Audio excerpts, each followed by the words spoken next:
വിവാഹിതരായ ഭാര്യ ഭർത്താക്കന്മാരാണ് മറ്റു പല പുരുഷനും സ്ത്രീകളുമായിട്ട് തെറ്റായിട്ടുള്ള ബന്ധങ്ങൾ പുലർത്തുന്നത്. ആരും അറിയാതെ, സ്വന്തം ഭാര്യ അറിയാതെ, സ്വന്തം ഭർത്താവ് അറിയാതെ രഹസ്യമായിട്ട് ഈ ബന്ധം അവർ കൊണ്ട് നടക്കുകയാണ്. മറ്റു സ്ത്രീകളുമായി, മറ്റു പുരുഷന്മാരുമായി ഫോൺ വിളിച്ച് ഒത്തിരി സമയം സംസാരിക്കുകയും അവരെ നേരിൽ കാണുകയും അവരുമായി തെറ്റായിട്ടുള്ള ബന്ധം പുലർത്തുകയും ചെയ്യുകയാണ്. പ്രിയമുള്ളവരെ, ഇതിനെപ്പറ്റി വചനം വളരെ ശക്തമായി എതിർക്കുകയാണ്. ദൈവത്തിൻ്റെ വചനം പറയുന്നത് ഇതൊരു വ്യഭിചാരം എന്ന് പറയുന്ന ദുർഭൂതമാണ്. വ്യഭിചാരം ചെയ്യരുത് എന്ന് വചനം പറയുകയാണ്.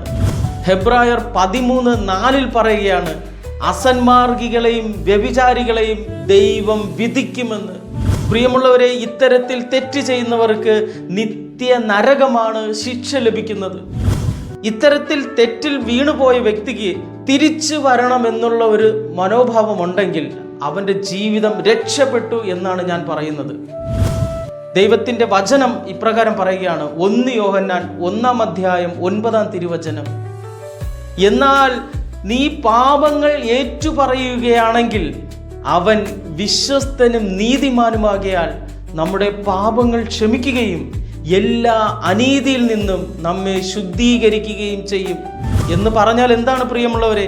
നമ്മൾ പാപം ചെയ്തു പോയി, അറിയാതെ തെറ്റുപറ്റിപ്പോയി എന്ന് ദൈവസന്നിധിയിൽ ഏറ്റു പറഞ്ഞു കഴിഞ്ഞാൽ അവിടുന്ന് വിശ്വസ്തനാണ്, നീതിമാനുമാകിയാൽ നമ്മുടെ പാപങ്ങൾ ക്ഷമിക്കുമെന്ന് പറയുകയാണ്.